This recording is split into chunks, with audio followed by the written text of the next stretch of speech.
అందరికీ నమస్కారం. ఈ రోజు మనం ఒక చాలా ఆసక్తికరమైన అంశం గురించి మాట్లాడుకోబోతున్నాం. అదే వేద జ్యోతిష్యం. వేద ఏళ్ల నాటి ఈ విజ్ఞానం మన జీవితాల గురించి, ఆకాశంలోని నక్షత్రాలు ఏం చెబుతాయో తెలుసుకుందాం రండి. జ్యోతిష్యమంటే ఏంటి? చాలామంది భవిష్యత్తు చెప్పేది అనుకుంటారు. కాని ఈ వాక్యం చూడండి. జ్యోతిష్యం ఒక జీవి యొక్క ఆత్మాశ్రయ దీపం. అంటే అది మన లోపలికి వెలుగు చూపే ఒక దీపంలాంటిదనమాట. మనల్ని మనకు పరిచయం చేసే ఒక సాధనం. మన బలాలేంటి, మన బలహీనతలేంటి అని తెలుసుకోవడానికి ఇది ఎంతగానో ఉపయోగపడుతుంది. సరే, ముందుగా ఈ ఆత్మాశ్రయ దీపం అనే కాన్సెప్ట్ని కొంచెం లోతుగా చూద్దాం. అసలు జ్యోతిష్యం స్వీయ అవగాహన కోసం, అంటే మనల్ని మనం తెలుసుకోవడం కోసం ఎలా ఉపయోగపడుతుందో పరిశీలిద్దాం. దీని వెనుక ఉన్న ప్రాథమిక ఆలోచన చాలా సింపుల్ అండి. యథాపిండే తథా బ్రహ్మాండే అని వినే ఉంటారు. అంటే ఈ పిండంలో, అంటే మనలో ఏముందో ఈ బ్రహ్మాండంలో కూడా అదే ఉంది. మన లోపలి ప్రపంచానికి, బయట ఉన్న ఈ అనంత విశ్వానికి మధ్య ఒక కనెక్షన్ ఉందన్నమాట. అందుకే ఆకాశంలో గ్రహాలు, నక్షత్రాలు కదిలితే ఆ ప్రభావం మన జీవితాల మీద కూడా పడుతుందని ఈ శాస్త్రం చెప్తుంది. అయితే జ్యోతిష్యం మనకు ఎలా సహాయపడుతుంది? చూడండి, ఇది చాలా విషయాల్లో మనకొక గైడ్లా పనిచేస్తుంది. మన గురించి మనం తెలుసుకోవచ్చు, ఏ పని మొదలుపెట్టడానికి ఏది మంచి సమయం అని తెలుసుకోవచ్చు, మనలో ఉన్న టాలెంట్ ఎప్పుడు బయటకొస్తుందో అంచనా వేయొచ్చు. అంతేకాదు, ముందు దారి సరిగ్గా లేదు, కొంచెం జాగ్రత్తగా వెళ్ళండి అని హెచ్చరిస్తుంది కూడా. కొన్నిసార్లు ఆరోగ్యం గురించి కూడా సూచనలిస్తుంది. సో ఇదొక కంప్లీట్ గైడెన్స్ సిస్టమ్ అన్నమాట. సరే, ఇప్పుడు అసలు విషయంలోకి వద్దాం. ఈ నక్షత్రాల భాష, అంటే విశ్వం మనతో మాట్లాడటానికి ఉపయోగించే ఆ వర్ణమాల ఏంటో తెలుసుకుందాం. చాలామందికి ఆస్ట్రానమీకి, ఆస్ట్రాలజీకి మధ్య తేడా తెలియదు. ఇక్కడ చాలా చక్కగా చెప్పారు చూడండి. ఆస్ట్రానమీ అంటే ఖగోళశాస్త్రం, ఒక అస్థిపంజరం లాంటిది. అంటే గ్రహాలు ఎక్కడున్నాయి, ఎంత దూరంలో ఉన్నాయి అని భౌతికంగా చెప్తుంది.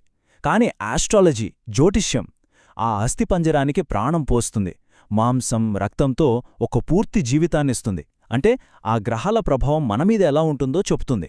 ఒకటి బాడీ అయితే ఇంకొకటి సోల్ లాంటిదన్నమాట.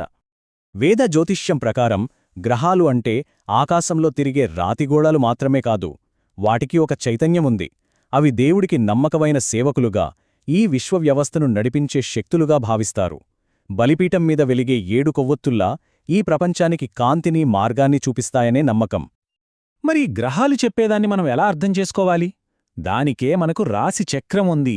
ఈ రాశిచక్రం అనేది ఒక ఆల్ఫబెట్ లాంటిది, ఒక వర్ణమాల.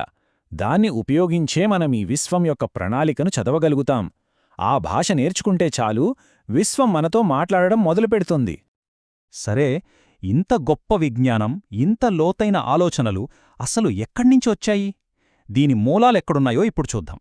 అదే వేదాల విజ్ఞానం. ఈ జ్యోతిష్య శాస్త్రం నిన్నో మొన్నో పుట్టింది కాదు. దీని మూలాలు ప్రాచీన హిందూ గ్రంథాలైన వేదాలలో ఉన్నాయి.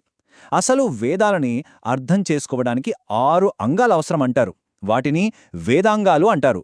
వాటిలో జ్యోతిష్యం ఒకటి.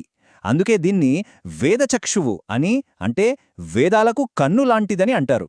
అంత ప్రాముఖ్యత ఇచ్చారన్నమాట. అయితే మన ఋషులు ఈ జ్ఞానాన్ని పెద్ద పెద్ద ఫార్ములాల్లో చెప్పలేదు. వాళ్ళు చాలా తెలివిగా కథల రూపంలో, పురాణాల రూపంలో మనకు అందించారు. వినడానికి సాధారణ కథల్లా అనిపించినా వాటి వెనుక చాలా లోతైన ఖగోళ, జ్యోతిష రహస్యాలు దాగి ఉంటాయి. ఒక మంచి ఉదాహరణ చూద్దాం. దక్ష ప్రజాపతికి 28 మంది కూతుర్లున్నారని, వాళ్లందర్నీ చంద్రుడికిచ్చి పెళ్లి చేశాడని ఒక కథ ఉంది కదా. ఆ 28 మంది కూతుర్లే 28 నక్షత్రాలు. చంద్రుడు తన ప్రయాణంలో రోజూ ఒక భార్య దగ్గర, అంటే ఒక నక్షత్రం దగ్గర ఉంటాడు. చూట్టాలికి ఇదొక పురాణ కథ. కాని దీని వెనక ఉన్న సైన్స్ ఏంటంటే, చంద్రుడు భూమి చుట్టూ తిరగడానికి సుమారు 28 రోజులు పడుతుంది.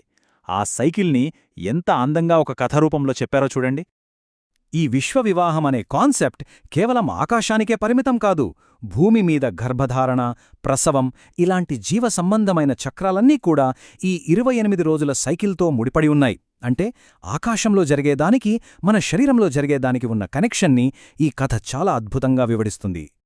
సరే, చంద్రుడి నెలవారీ ప్రయాణం గురించి చూసాం. ఇప్పుడు కాస్త జూమౌట్ చేసి విశ్వం యొక్క కాలమానాన్ని, ఆ బ్రహ్మాండమైన స్కేల్ని అర్థం చేసుకోవడానికి ప్రయత్నిద్దాం. భారతదేశంలోని ప్రాచీన ఋషులు కాలాన్ని కొన్ని గంటలు రోజుల్లో కొలవలేదు. వాళ్ళు యుగాలు మహాయుగాలు అంటూ కొన్ని లక్షల కోట్ల సంవత్సరాల లెక్కలు వేశారు. ఆ లెక్కల ముందు మన జీవితకాలం ఒక రెప్పపాటులాంటిది. ఒక ఉదాహరణ చెప్తాను, దాని స్కేల్ అర్థం కావడానికి. మనమిప్పుడున్నది కలియుగంలో. ఈ కలియుగం యొక్క కాలపరిమితి ఎంతో తెలుసా? 4,32,000 సంవత్సరాలు. ఆశ్చర్యంగా ఉందిగదూ? అసలు విషయమేంటంటే, ఉన్న 4 యుగాల్లో ఇదే అన్నింటికన్నా చిన్నది. మొత్తం 4 యుగాలుంటాయి. కృతయుగం, త్రేతాయుగం, ద్వాపరయుగం, ఇప్పుడు నడుస్తున్న కలియుగం. వీటి నిష్పత్తి 4, 3, 2, 1గా ఉంటుంది. అంటే కృతయుగం అన్నిటికన్నా పెద్దది, కలియుగం అన్నిటికన్నా చిన్నది. ఈ యుగాలు గడిచే కొద్దీ ధర్మం, మంచితనం తగ్గుతూ వస్తాయని చెప్తారు. కృతయుగంలో 4 పాదాల మీద నడిచిన ధర్మం కలియుగానికొచ్చేసరికి ఒక్క పాదం మీద నిలబడుతుందన్నమాట. ఈ 4 యుగాలు అంటే కృత, త్రేత, ద్వాపర, కలి అన్నీ కలిపితే ఒక మహాయుగం అవుతుంది. దీని మొత్తం కాలం సుమారు 43 లక్షల సంవత్సరాలు. ఇది సృష్టిలోని ఒక పూర్తి సైకిల్ అన్నమాట. సరే, ఇంత పెద్ద విశ్వం, ఇంత పెద్ద కాలచక్రం, ఈ గ్రహాల ప్రభావం ఇవన్నీ ఉన్నప్పుడు మరి మనిషి పాత్ర ఏంటి? అంతా విధి ప్రకారమే జరిగిపోతుందా? లేక మన చేతుల్లో ఏమైనా ఉందా? మనకు స్వేచ్ఛ ఉందా? ఇది మనందరి మదిలో మెదిలే ప్రశ్నే కదా. విధి గొప్పదా లేక మన సంకల్పం గొప్పదా? ఈ గ్రంథం దీనికి చాలా సూటిగా సమాధానం చెబుతుంది. మనిషి సంకల్పం దైవికమైనది. దాని శక్తి ముందు విధి కూడా తలవంచాల్సిందే. అంటే మన జాతకంలో కొన్ని గ్రహస్థితులుండొచ్చు, కొన్ని కష్టాలు రాసిపెట్టుండొచ్చు. కాని మన సంకల్ప బలంతో, మన ప్రయత్నంతో ఆ విధిని కూడా మనం మార్చుకోగలం. మన జీవితానికి మనమే శిల్పులమయ్యే శక్తి మనలోనే ఉంది. ఈ విషయాన్ని ఒక అందమైన పోలికతో చెప్పారు చూడండి. సముద్రంలో 2 పడవలున్నాయి. రెండింటికీ ఒకే వైపునుంచి గాలి వీస్తోంది. కాని ఒక పడవ తూర్పుకు వెళ్తే మరొకటి పడమరకు వెళ్తోంది. ఎలా? గాలి ఒకటే అయినా పడవ చుక్కానిని ఎలా తిప్పారన్న దానిమీద వాళ్ల గమ్యం ఆధారపడి ఉంటుంది. ఇక్కడ గాలి అనేది విధి అయితే, చుక్కాని మన సంకల్ప బలమనమాట. చివరిగా చెప్పేదేంటంటే, జ్యోతిష్యమనేది మన జీవిత ప్రయాణానికి ఒక మ్యాప్ లాంటిది. అది దారులు చూపిస్తుంది, ఎక్కడ అడ్డంకులున్నాయో హెచ్చరిస్తుంది, గమ్యాలను సూచిస్తుంది.